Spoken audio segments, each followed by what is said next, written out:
Good evening, everyone. Today's class will be discussing about vasoactive peptides, renin-angiotensin system, and the drug affecting the renin-angiotensin system. So, you all know renin-angiotensin system plays an important role in the regulation of or the maintenance of fluid and electrolyte balance and the blood pressure. So, basically, there are two types of renin-angiotensin system which is operative. One is operative within the circulation, we call it as circulating renin-angiotensin system, and the other one which is functioning in the tissues or well in the certain organs. We call it as local or the tissue renin-angiotensin system. So, overactivity of this renin-angiotensin system plays an important role in the pathophysiology of hypertension, congestive heart failure, diabetes mellitus, myocardial infarction. So, now we will see how this renin-angiotensin system is activated and how this overactivity plays an important role in the pathophysiology of renal and the cardiovascular disorders. So, please follow this slide. So, the activation of renin-angiotensin system is mainly what are the factors which activates the renin-angiotensin system. So whenever there is a sodium chloride loss,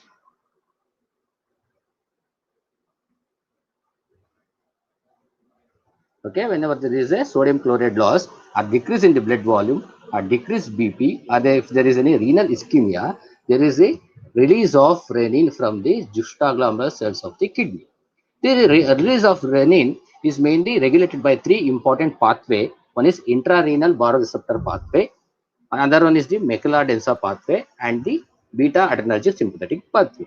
So what happens when there is a sodium chloride loss? So there will be decreased sodium chloride concentration is sensed by the macula densa of the distal tubules of the kidney, which in turn stimulates the juxtaglomerular cells to release the renin. So whenever the BP is low, when the blood volume is low, so the tension in the glomerular afferent artery will be less, which in turn sends the signal to the juxtaglomerular cells of the kidney and causes the release of renin. And also, whenever the increased sympathetic activity, which stimulates the beta 1 receptors, which is located in the juxtaglomerular cells of the kidney, in turn releases the renin. So, this renin, what it does is it acts on the angiotensinogen. This angiotensinogen is a alpha 2 globulin, which is synthesized and secreted by the liver. So, this renin acts on the angiotensinogen and converts into angiotensin 1. So, this angiotensin 1 in turn converts into angiotensin 2 by the important enzyme angiotensin converting enzyme. This is a membrane bound enzyme which is located in the luminal surface of the vascular endothelium and it is abundant in the lungs. Okay, this angiotensin 1 is converted into angiotensin 2, which is a potent vasoconstrictive agent which acts on the angiotensin receptor. There are two important types of angiotensin receptor, angiotensin 1 and angiotensin 2. Most of the functions of angiotensin 2 is mediated by the angiotensin 1, which is G protein coupled receptor, mainly of GQ type, whereas angiotensin 2 is not that important, which is of GI type of G protein coupled receptor. So what happens when the stimulation of this angiotensin and this location of this angiotensin 1 receptors are mainly located in the vascular endothelium and the myocardium and also some plasma membrane of the target cell. Whereas angiotensin 2 receptors are mainly located in the fetal tissues and in adults it is located in the adrenal medulla as also in the vascular endothelium. So when these angiotensin 1 receptors are activated, so it produces vasoconstriction in the blood vessels. So whenever there is a vasoconstriction, the total peripheral resistance in the blood vessel increases, which increases the afterload. As a result of it, there will be increased in BP. At the same time, what happens? So the stimulation of angiotensin 1 receptor with the help of angiotensin 2, there will be stimulation or the secretion of aldosterone from the adrenal cortex. So we know the function of aldosterone is to sodium and water retention. Whenever the sodium is and water is retained in the body, it increases the blood volume. Whenever the blood volume is increased, it increases the preload in the heart. Ultimately, the increase afterload and increased blood volume and preload, which contributes to increase in BP. So these are the changes are happening at the short time. Or say longer time or the chronic or the long-term activation of this angiotensin 1 receptors causes the activation of this MAP kinase, mitogen activated protein kinase, and the activation of JAK-STAT pathway. So this in turn increases the proto-oncogenes, will be increased production of growth factors and transcription factors. All these things causes increased hypertrophy, hyperplasia, the increased intracellular matrix production within the myocardium as well as vascular smooth muscles. So which in turn leads to an important process known as remodeling. What is this remodeling? Remodeling is nothing but the changes in the size, shape, structure and function of that particular organ. See, in the heart, it leads to hypertrophy and hyperplasia of the heart. Okay, that we call it as remodeling. In the vascular smooth muscles, it reduces the intimal thickness. Okay, along with persistent rise in BP and as well as remodeling because of the increased intracellular matrix production, hypertrophy and hyperplasia of myocardium leads to worsening of congestive heart failure as well as the myocardial infarction.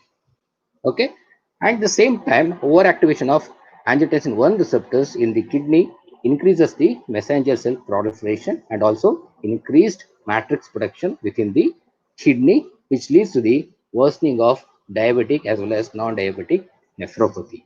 That means to say that overactivation of this renin angiotensin system plays an important role in the development of hypertension, worsening of congestive heart failure, myocardial infarction, as well as worsening of diabetic and non-diabetic nephropathy. So, any drugs which inhibits the action or the function of the renin angiotensin system can be utilized or in the treatment of hypertension, can be used in the conditions like congestive heart failure, myocardial infarction, and the diabetic and non-diabetic nephropathy. So, what are the drugs which are available which inhibits the function of the renin angiotensin system? There are three groups of drugs which are available which blocks the or which inhibits the overactivity of this renin angiotensin system. The first group of drug targets the renin. Okay, we call it as direct renin inhibitors. Okay, so I will come to the drugs. You remember the first target is the renin, we call it as direct renin inhibitors. The second group of drug targets the angiotensin converting enzyme, we call it as angiotensin converting enzyme inhibitors. And the third group of drug which targets the angiotensin receptor, especially is AT1, we call it as ARBs. Okay, so we will discuss the each group of drugs. And one more point I would like to remember is this angiotensin converting enzyme plays an important role in the breakdown metabolism of bradykinin and substance P, but remember which is the potent vasodilatory peptides. Okay, and angiotensin 2 ultimately is converted into angiotensin 3 and angiotensin 4 with the help of aminopeptidases, and later which we convert into inactive fragments with the help of angiotensinases.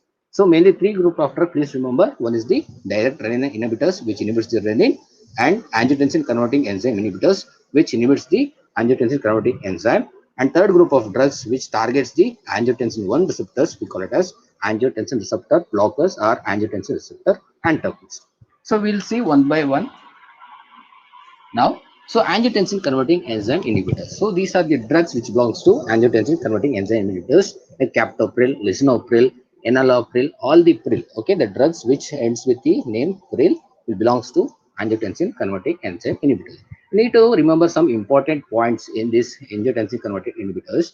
They are all prodrugs. Okay, we know what is prodrug is a inactive drug which get converted into active form in the body. So all are prodrug except captopril and enalapril. These are active drugs. Okay, they need not have to be converted into active material. They are already in the active form. The rest of all are prodrugs. That means they need activation in the body by the hepatic esterases. Okay, hepatic esterases converts these drug into active metabolite. Okay, and third important point you have to remember is food decreases the bioavailability of these. Okay, that means in if you want to give the captopril, it has to be given 1 hour before food or 2 hours after food.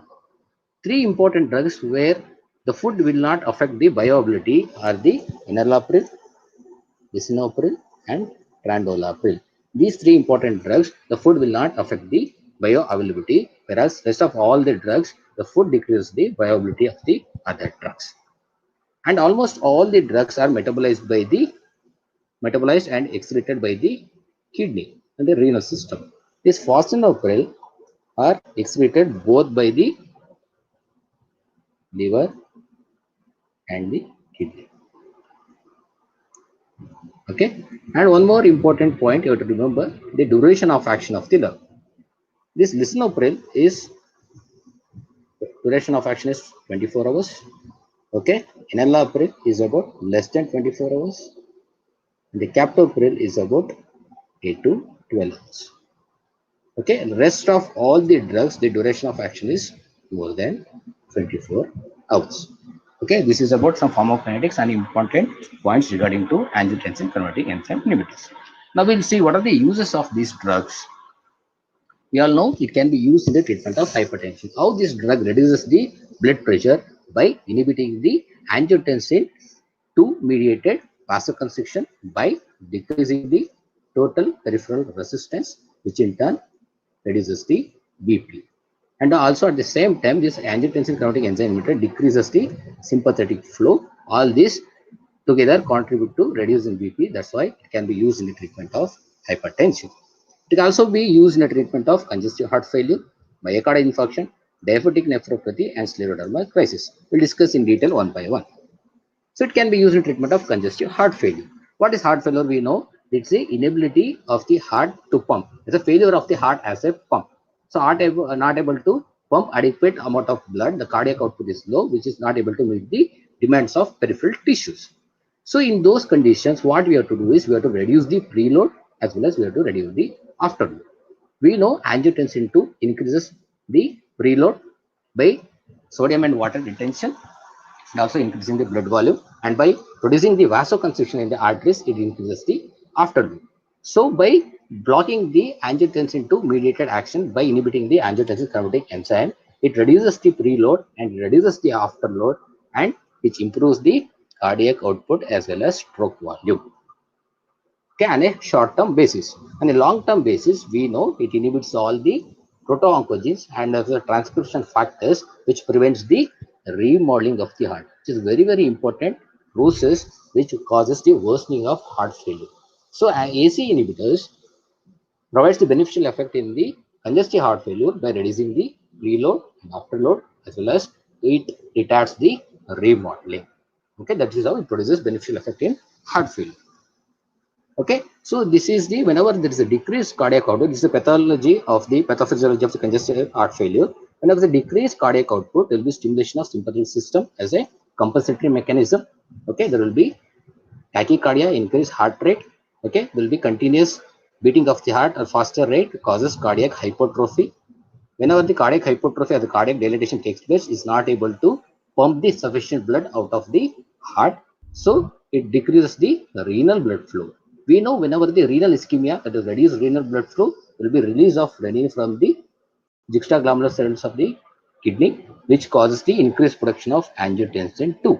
We know angiotensin 2 by causing the vasoconstriction of the arteries, it increases the afterload, which in turn increases the stress on the left ventricle, so which causes the worsening of the heart failure. At the same time, this angiotensin 2 also increases the aldosterone. We know the function of aldosterone is to sodium and water retention.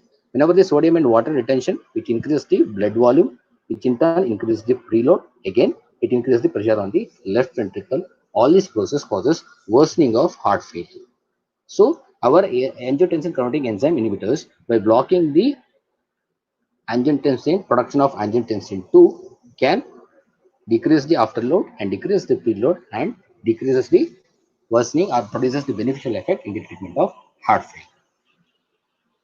Okay, myocardial infarction. They say that it is preferable to start the AC inhibitors within 24 hours of onset of myocardial infarction. Whenever you start within 24 hours, it prevents the left ventricular dysfunction following the myocardial infarction. The starting dose of captopril in myocardial infarction as well as congestive heart failure is 6.25 milligram. Okay, following the myocardial infarction or post-myocardial infarction, what happens? There will be fibrosis and dilatation of the infarcted area, as well as the hypertrophy of the non-infarcted areas takes place, as well as the left ventricular dysfunction takes place. See, AC inhibitors, by inhibiting the angiotensin 2 effect produces beneficial effect in myocardial infarction by decreasing the left ventricular dysfunction and reduces the mortality in the patients of myocardial infarction and slow the progression of heart failure in patients with myocardial infarction. Because of this cardioprotective effect, it can be used as a prophylaxis of higher risk cardiovascular patient. So diabetic nephropathy. How these diabetes and renin-angiotensin systems are interrelated and how AC inhibitors produces beneficial effect in diabetic as well as non-diabetic nephropathy.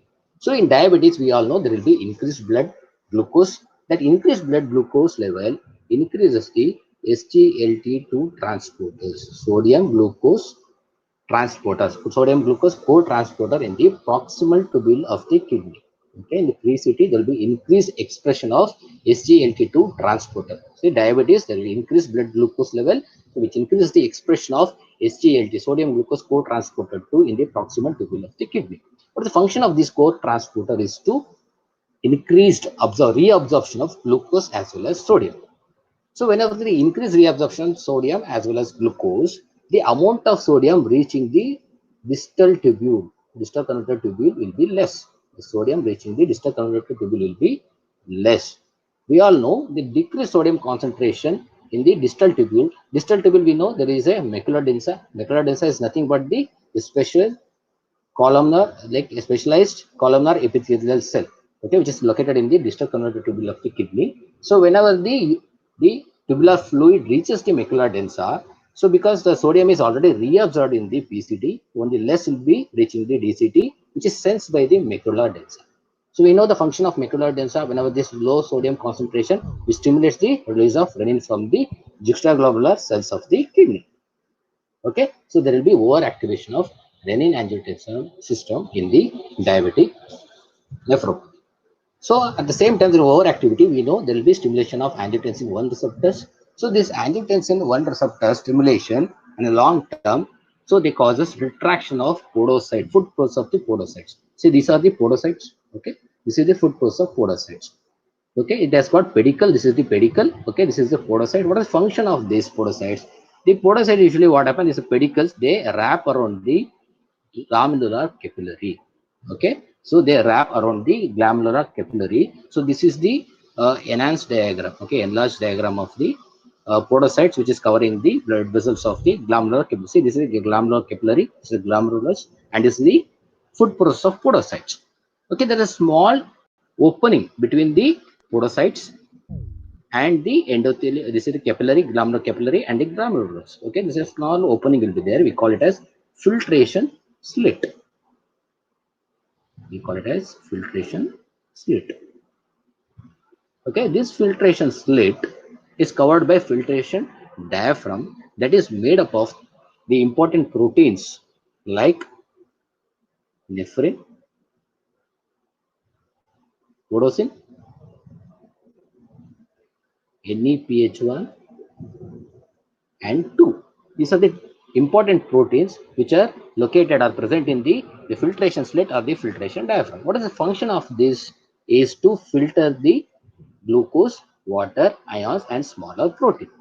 So, as a long-term activation, because of the diabetes, there will be increased activation of this renin-angiotensin system and the overactivation of angiotensin 1 receptors, which causes retraction of these podocytes and the widening of these filtration slits. So, and the reduction of these three important proteins which are present in this slit diaphragm. So, whenever the reduction of these proteins and the retraction of podocytes, there will be widening of these filtration slits. So, there will be widening of the filtration slits. Now, the higher molecular weight plasma proteins like albumin, globulin can easily filtered across the glomerular membrane and it is excreted in urine. Okay, we call it as proteinuria. Okay, whenever there is a damage to this filtration slit, there will be widening of the pores of the filtration slit. There will be increased excretion of the albumin. We call it as the proteinuria. So that causes generalized edema as well as the periorbital edema you see in nephrotic syndrome because of the increased protein excretion, which is due to the damage to the filtration slit as well as the podocytes. Okay, that is caused by the overactivation of angiotensin 1 receptors. So by blocking this overactivity of angiotensin 1 receptors, the AC inhibitors prevents this damage to filtration slit, damage to the podocyte, and they reduce the proteinuria. That is how it produces beneficial effect in the diabetic and non-diabetic nephropathy. At the same time, I told overactivation of the angiotensin 1 receptor with help of angiotensin 2 will be increased production of these mesangial cells. Okay, this is the intrarenal mesangial, this is the extrarenal mesangial cell. With the increased production of these mesangial cells, they consume the entire glomerulus and shut off the filtration that result in the acute renal failure. Okay, so by inhibiting that angiotensin 1 receptors, we can prevent the mesangial cell growth, and which occupies the entire glomerulus can be prevented. That's how it produces AC inhibitors produces beneficial effect in the treatment of diabetic nephropathy as well as non-diabetic nephropathy by reducing the albuminuria as well as prevention of mesangial growth. Very important point. Okay, it also can be used in a treatment of scleroderma crisis. What is scleroderma? Scleroderma is an autoimmune diseases. There will be increased production and deposition of collagen, okay, which affects the skin and almost all organs. The scleroderma renal crisis is the complication of the scleroderma. So there will be severe increase. There's a malignant hypertension. There will be BP will be very much elevated, there will be malignant hypertension, and also it leads to the progression of renal failure. So by reducing the BP, so as AC inhibitors produces beneficial effect in the scleroderma renal crisis and also prevents the progression into renal failure. Okay, what are the adverse effect of this AC inhibitors? The most important side effect of AC inhibitors, especially captopril, is cough. Okay, why cough? We told the angiotensin converting enzyme normally metabolize the bradykinin and substance P. ACB inhibitors inhibits the angiotensin converting enzyme, so there will be accumulation of, okay, there will be accumulation of bradykinin and substance P in the lungs. That is the reason for the production of cough. So whenever the patient develops the cough, we just have to stop the AC inhibitors. Within 4 days, the cough will disappear. Okay, that is one. Angioedema. Angioedema, there will be swelling of lips and mouth will take place because of the captopril, because it is a sulfhydryl containing the compound. So because of that, there will be angioedema. Okay, so there will be hypotension.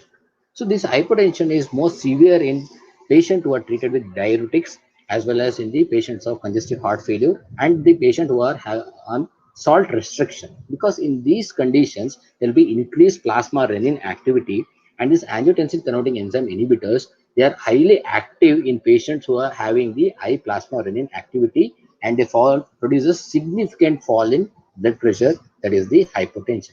That means whenever the patient is on loop diuretics or having salt restriction on the congestive heart failure patient, you have to start with the lower dose, preferably 6.25 milligram in heart failure, otherwise 25 milligram in hypertension. You have to start with the lower dose to prevent the development of hypertension. Okay, rashes, urticaria, this is the other effect. Dysgeusia is the reversible loss of taste sensation, can also develop because of ACE inhibitors. Hyperkalemia, okay, because of the aldosterone related sodium reabsorption will not be there, so there will be increased retention of potassium that produces hyperkalemia, and it is most severe in patients who are taking the potassium sparing diuretics. Hyperkalemia is the most important side effect of AC inhibitor. Acute renal failure, otherwise you can say these AC inhibitors are contraindicated in patient with bilateral renal artery stenosis or the stenosis of the patient artery with a single kidney. The patient who are having the single kidney with stenosis as well as the patient with bilateral renal artery stenosis, these AC inhibitors are contraindicated, absolutely contraindicated. Why? So you see, this is the glomerulus. Okay, this is the, okay, this is the afferent arteriole. This is the efferent arteriole. So in these individuals, the patient who are having bilateral renal artery stenosis are the stenosis of the artery with a single kidney in patients. See, this angiotensin 2 By reducing the constriction of efferent arteriole, it maintains the renal blood flow as well as maintain the glomerular filtration rate. It's a protective mechanism which prevents the patient to go into acute renal failure. So by inhibiting this angiotensin 2, the renal protective mechanism will be lost. Okay, normally in those patients with bilateral renal artery stenosis, the angiotensin 2 by constricting the efferent arteriole, not the afferent, by constricting the efferent arteriole, it maintains the renal blood flow as well as glomerular filtration rate. This protective mechanism will be inhibited by giving the AC inhibitors because there is no production of angiotensin 2. So this protective mechanism will be lost and the patient will develop the acute renal failure. That's why it is contraindicated in patients with bilateral renal artery stenosis or stenosis of artery with a single kidney. Okay, it is next important point is teratogenic. These AC inhibitors are contraindicated in pregnancy because they produces fetal hypotension, hypoplasia of the organ, and growth retardation is contraindicated in pregnancy. Other side effects like neutropenia and the proteinuria. These are the most important side effects of ACE inhibitors. Okay, now we'll see angiotensin receptor blocker or angiotensin receptor antagonist. Drugs like losartan, candesartan, valsartan, all sartans belong to angiotensin receptor blockers. They are competitive antagonists of angiotensin 1 receptors. Very, very important. Okay, this losartan, it produces highly reactive compound which has got longer duration of action. That is one important point to remember. You tell me sartan has got additional PPAR gamma receptor agonistic activity. Usually this PPAR gamma, what is the function of this? They reduces the cholesterol as well as blood sugar level in the individual. So it has got additional PPAR gamma agonistic activity. That is one important point to know. So adverse effect, they are less when compared to AC inhibitors. Okay, even though it produces hypotension, hypokalemia, and it's also teratogenic, contraindicated in pregnancy, as well as it is contraindicated in patient with bilateral renal artery stenosis. Same like AC inhibitors, but one important adverse effect which is not there here is there is less incidence of cough and angioedema. This is very, very important. But remember, because I told AC inhibitors usually metabolize the angiotensin converting enzyme, metabolize the bradykinin and substance P. Okay, whenever if you give AC inhibitors, so metabolism will not take place, so there will be increased production of this substance P and bradykinin, which produces cough. Okay, but ARBs, they block only the angiotensin 1 receptors. Okay, it doesn't have any action on the angiotensin converting enzyme. That means angiotensin converting enzyme still be produced and angiotensin 2 also will be produced, but the action on angiotensin 1 receptor will not be there because it is blocked by the ARBs. So as a result of this, ACE is angiotensin converting enzyme is available, so which metabolize the bradykinin and substance P. So the incidence of the cough and angioedema is less in ARBs when compared to that of AC inhibitors. That means whenever the patient develops all these side effects, cough and angioedema, you either stop the AC inhibitor or change to ARBs. Okay, that is one important. Uses the same way like AC inhibitors, ARBs can also be used in the treatment of hypertension, congestive heart failure, myocardial infarction, diabetic nephropathy, stroke prophylaxis. I told the mechanism, the rationale is same, just like ACE inhibitors. And the patients who are not able to tolerate the AC inhibitors, you can shift to ARBs, or whenever the side effect like cough and angioedema develops, you can safely shift it to ARBs. So what are the advantages of these ARBs over ACE inhibitors? I told there is no increased level of substance P or the bradykinin. So incidence of cough, angioedema is less in ARBs when compared to that of ACE inhibitors. So the renin-angiotensin system can also be produced by the other alternate pathway with the help of kinase. Okay, with the help of kinase enzyme, this angiotensin 2 can also be produced by alternative pathway. Okay, so by completely blocking and ultimately the angiotensin 2 has to act on the receptors, right? So by blocking the angiotensin receptors, there is a complete inhibition of normal angiotensin as well as the angiotensin 2 produced by the alternative pathway with the help of angiotensin receptor blockers, which is not seen with the ACE inhibitors. Okay, that is one added advantage. So when you block the angiotensin 1 receptors, so the angiotensin 2 now goes and acts on the angiotensin 2 receptors. This angiotensin 2 receptor, the function is opposite to that of angiotensin 1 receptor. We know angiotensin 1 produces what? Vasoconstriction, sodium and water retention, okay, and other increase cell proliferation, increase say, intracellular matrix production. But whenever you stimulate the angiotensin 2 receptors, it produces vasodilatation. Okay, it produces vasodilatation, decrease cell proliferation. So it has got added advantage. ARBs has got added advantage by producing the vasodilatation and by decreasing the cell proliferation. Okay, which is not seen with the angiotensin converting enzyme inhibitors. So these are the three important advantages of ARBs over ACE inhibitors. Direct renin inhibitors. So what are direct renin inhibitors? One important term which is approved is aliskiren. These enalkiren, remikiren, and the zankiren, they are first generation renin inhibitors. They are not approved because they got less bioavailability, less potent, and they got lesser T off. That's why they are not approved. This aliskiren is the only approved drug, okay, which belongs to direct renin inhibitors. It is the same as that of AC inhibitors. ARBs can be used in treatment of hypertension, congestive heart failure. The most important side effect is here diarrhea and hyperkalemia. Same like AC ARBs, they are also contraindicated in pregnancy. Okay, everything is same. If you remember the AC inhibitors, you can remember the ARBs with additional advantages and the direct renin inhibitors. The uses side effects is almost same for all these class of drug which blocks the renin angiotensin system, except some added advantages with ARBs. Okay, now we'll see natriuretic peptides.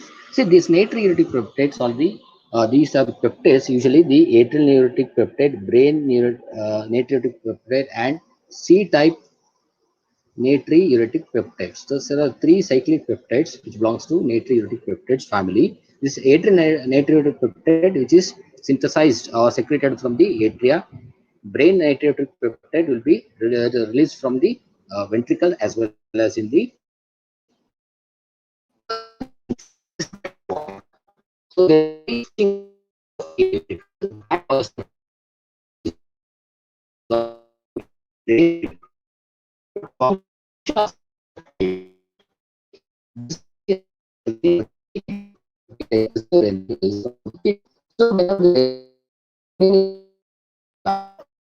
will not be there.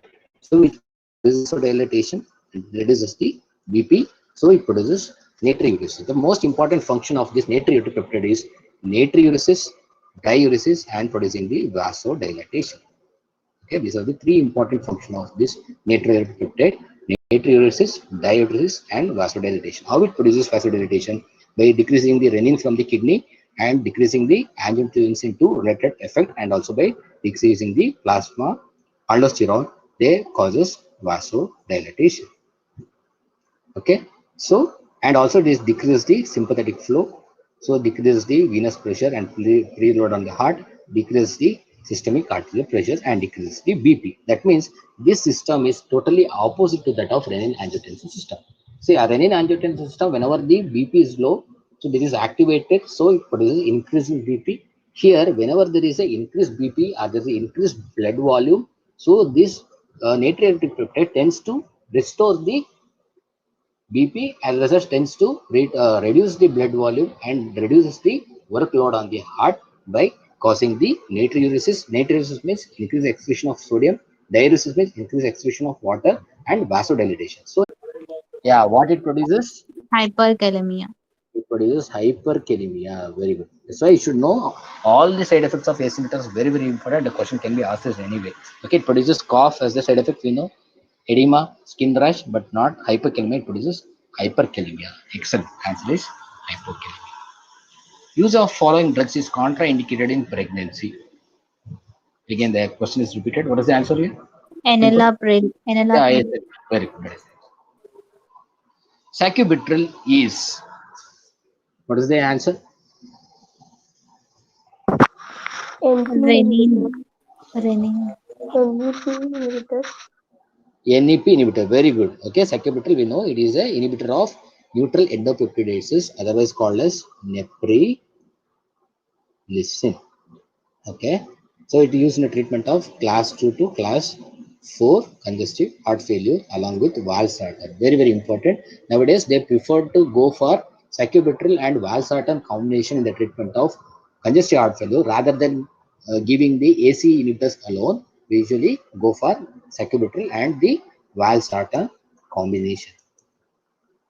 Okay, they say that it combination is more beneficial effect than the AC inhibitors alone. So it is the sacubitril, that is the NEP inhibitors, neutral endopeptidases or the neprilysin. Very good. Correct answer is NEP inhibitor. Very good. Which of the following drug is contraindicated in bilateral renal artery stenosis? Simple. Enalapril. Enalapril. Yeah, very good. Excellent. Drug of choice for central diabetes insipidus. Desmopus. Desmopressin. Very good. So it cannot be used for what type of diabetes insipidus? Nephrogenic Yeah. diabetes. Why? Because the Yes. receptors are not functional in nephrogenia. Okay. The drug of choice for central diabetes insipidus is desmopressin. Right. Which is wrongly matched in vasopressin. Regarding the receptor location, which is wrong here. Vasopressin receptors. How many receptors are there? Vasopressin receptors? So 3. 3. Yeah. What are those? V1A? V1A, V1B, and V2. Okay. So what is the answer here? V4 same. Yeah. V4. So only three receptors are there. Okay. That is V1A, V1B, V2. Sometimes V1B also known as V3. Okay. Remember that point. Sometimes instead of V1B, they can give V3 receptors in anterior pituitary. Okay. Student can confuse only three receptors, not V4. The answer is D. Very good. Tolvaptan is used for, SIADH. yeah, syndrome of inappropriate ADS secretion. The drug of choice is tolvaptan, not in the central diabetes, not in the von Willebrand disease or the category. Okay, the SIADH we use the drug is tolvaptan, which is V2 receptor antagonist. One of the following drug used in the control of bleeding esophageal varices. So, which drug used for the treatment of bleeding esophageal varices? Desmopressin. Desmopressin. Okay, see the option. That's why it's a little bit tricky. Kidney. Option D. Yeah. See, the vasoconstriction is mainly mediated by what receptors? 80. V1. V1A. Okay, V1. V1A mainly you see. V2 is antidiuretic. Okay, so desmopressin is V2 receptor agonist. Okay, whereas terlipressin is V1A receptor. V1 agonist. Yeah, V1A receptor is mediate what produces vasoconstriction. Okay, constriction, vasoconstriction. V2 is antidiuretic action. Remember that. Okay, in one of the option, instead of if terlipressin is also there, desmopressin also is there. Instead of the drug used, the treatment of choice, and they give endoscopic variceal banding or sclerotherapy. Which option you will choose? Treatment of choice. So treatment of choice, the option they will give desmopressin, terlipressin, okay, tolvaptan, and endoscopic variceal banding or sclerotherapy. So you should go for endoscopic variceal banding or sclerotherapy because that is the treatment of choice. And if that option is not available, the preferred drug is terlipressin, which is V1A receptor agonist, which produces vasoconstriction of mesenteric blood vessels, which reduces the bleeding from the esophageal varices. That is the answer. Very good. Excellent. Okay. Treatment of choice for bleeding esophageal varices. Yeah, question is there already. Okay. What is the treatment of choice? Terlipressin. See the Option option. Endos Okay. endoscopic banding. D. Yeah, that is the treatment of choice. See, that is the difference between these question and their drug used. Which is drug used there? The treatment of choice is the definitive treatment for esophageal varices, endoscoping, vessel banding. That option is not. If that is not there, then you search for V1A receptor agonist. If that option is there, along with terlipressin, you have to go for the treatment of choice. You have to see the question. Okay, the treatment of choice, the definitive treatment is always endoscopic, variceal banding, or sclerotherapy. Okay, if this option is not there, you go for the second best answer. That will be the terlipressin, which is V1A receptor agonist, which produces vasoconstriction. Okay, you see the difference, and you have to read the questions carefully and afterwards. Very good. The answer is endoscopic variceal banding. Desmopressin can be used in the treatment of following condition, except In one condition, it cannot be used. Yes, ma'am. Nephrogenic diabetes insipidus. Very good. Why? What happens here? What is the Receptors are pathology? not Yeah, functional. so yeah, V2 receptors are non-functional. So there is no use in giving the vasopressin analogs. So desmopressin can be used in the drug of choice here, and hemophilia A because it increases the factor A uh, synthesis and reduces the bleeding time. These are all the indication, but this is of no use in the nephrogenic diabetes insipidus because the V2 receptor, the receptor itself is non-functional, so it does not produce any beneficial effect in the treatment of nephrogenic diabetes insipidus. Very good. Okay, hope you all understood something. Any doubts? No, sir. Okay, yeah, if you have any doubts, you please you can mail me. Okay, this is my email ID. Okay, any doubts? Have you all understood something? Yes, sir. Yeah, thank you so much. Thank you for listening to me. Thank you, sir. Yeah, take care. Take care.